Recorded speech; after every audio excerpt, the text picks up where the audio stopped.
ஒரு காலத்துல மசாலா பொருட்கள்ன்றது வீட்ல எங்க அம்மா அம்மியில போட்டு அரைச்சி அதை பயன்படுத்தி சமைச்சுன்னு இருந்தாங்க. அந்த காலம்லாம் இப்ப மலையேறி போச்சு. நம்ம ஊர்ல இந்த MDH அப்படின்ற ஒரு பிராண்ட் இருக்கு.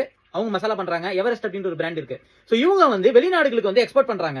இப்போ யூஎஸ்ல வந்து பாத்தீங்கன்னா FDA அவங்க என்ன பண்ணிருக்காங்கன்னா இந்த MDHம் இந்த எவரெஸ்டுடைய ப்ராடக்ட்டையும் எடுத்து செக் பண்ணிருக்காங்க. அந்த இன்வெஸ்டிகேஷன் பண்ணதுல வந்து பாத்தீங்கன்னா கேன்சர் உருவாக காரணமா இருக்கக்கூடிய பெஸ்டிசைட்ஸ் எத்திலீன் ஆக்சைடு அந்த ஒரு லிமிட் வந்து பாத்தீங்கன்னா சேஃப்டி ஸ்டாண்டர்ட்ஸை விட ரொம்ப அதிகமா இருந்த காரணத்தினால அந்த கன்சைன்மெண்ட் வந்து கேன்சல் பண்ணி எல்லாத்தையும் ரிட்டர்ன் அமைச்சிருக்காங்க.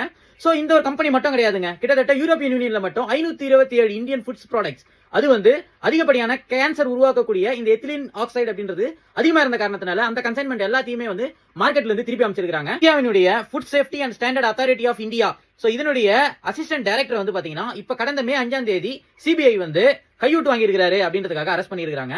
மக்கள் இது எக்ஸ்போர்ட் பண்ற குவாலிட்டின்றதுனால உங்களுக்கு இந்த விஷயம் வெளியில தெரியுதுங்க.